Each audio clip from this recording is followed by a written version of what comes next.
এই টুইটারটা যখন আপনি দেখলেন আপনার প্রতিক্রিয়াটা আসলে কি ছিল? টুইটার দেখে আপনার মনোভাব কেমন হয়? আমি তো প্রতিক্রিয়া টুইটার দেখার সঙ্গে সঙ্গে নিজে জানিয়েছি আমার ওয়ালে।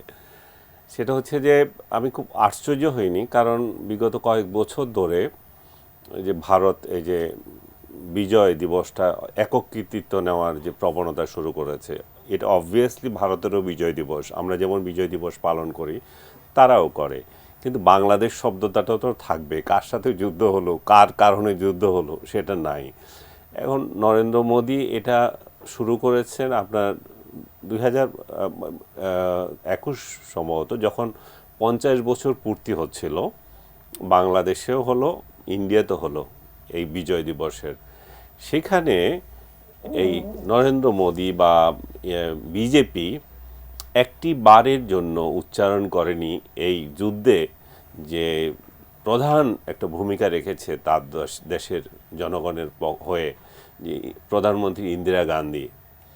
ইনফ্যাক্ট এই ইন্দিরা গান্ধীর এটা করে না, তারা কংগ্রেস থেকে এটা জোরালো প্রতিবাদ করা হয়েছিল যে এতটুকু রিস্ক নিল, একটা যুদ্ধ জয় আনলো ভারতের জন্য এবং বাংলাদেশ সৃষ্টি হলো, সেখানে তার নামটা পর্যন্ত উচ্চারণ করেনি। মোদির এই হীনমন্যতা আসলে এর আগে থেকেই শুরু হয়েছে। সে বাংলাদেশকে তো ছোট করে দেখার এই প্রবণতা তাদের প্রশাসন যন্ত্র থেকেই এটা শুরু হয়, এবং জনগণের মধ্য থেকেও আপনি দেখবেন সোশ্যাল মিডিয়ায় যদি দেখেন যে তোদেরকে আমরা স্বাধীনতা দিয়েছি, তোরা এত কথা বলিস কেন, এই যে অবজ্ঞাসুলভ কথাবার্তা বলা।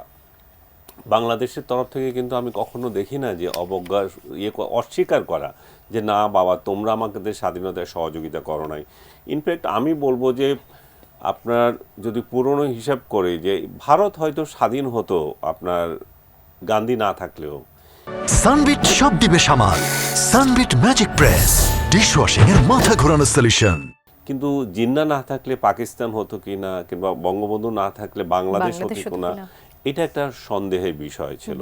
এবং এই বাংলাদেশ সৃষ্টিতে বঙ্গবন্ধুর পরে বা আমি তার থেকেও বেশি দেখি যে একজন মহিলার অবদান, উনি হচ্ছেন ইন্দিরা গান্ধী।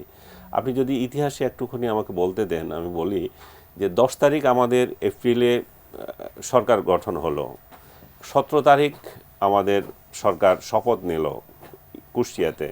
এই শপথ অনুষ্ঠান ইন্দিরা গান্ধী নিরাপদ করেছেন এবং আমাদের দেশের মধ্যে করেছেন, যে সেই আমরা আমাদের দেশের সীমানার মধ্যে একটা সরকার গঠন করেছি, এবং সেটা আকাশ সীমান্ত নিশ্চিত করেছেন, স্থল সীমান্ত নিশ্চিত করেছেন ইন্দিরা। তারপরে উনি কী করেছেন, এর আগে 27 তারিখ তাদের পার্লামেন্টে 2 কক্ষে আমাদের স্বাধীনতার পক্ষে কথা বললেন, এবং আমাদের এখানে যে নির্যাতন হচ্ছে পূর্ব বাংলায় নির্যাতন, সেটার বিরুদ্ধে উনি কথা বললেন। উনি পুরোপুরি সমর্থন দিলেন। উনি মে মাসে এসে, এপ্রিল গেল, মে মাসে এসে কলকাতা সফর করলেন, সেখানে শরণার্থী শিবির সফর করলেন। তারপরে যদি আপনি আরও দেখেন, এই যে বাংলাদেশকে ট্রেন করা, বাংলাদেশের যুবকদেরকে যুদ্ধে জানানো, আমাদের জন্য একটা টেলিভিশন তো তখন ছিল না, একটা রেডিও ব্যবস্থা করা, সেটা উনি করেছেন। সর্বতোভাবে সহযোগিতা করেছেন। আমাকে একটু সময় দেন। উনি এরপরে দেখলেন যে এটা শুধু শেষ না, আমাকে ইন্টারন্যাশনালি সাপোর্ট নিতে হবে। তখন নভেম্বরে উনি সফর করলেন, আপনার নভেম্বরে সফর করলেন ব্রিটেন, ফ্রান্স, জার্মানি, আমেরিকা।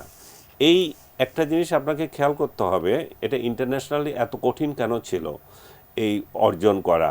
কারণ একদিকে চীন, একদিকে স্নায়ুযুদ্ধ চলছে, একদিকে চীনে মাও সেতুং এবং চোয়ান লাই, তারপরে এদিকে দেখেন পাকিস্তানে আপনার ইয়াহিয়া এবং ভুট্টো, আরেকদিকে নিক্সন এবং কিসিঞ্জার।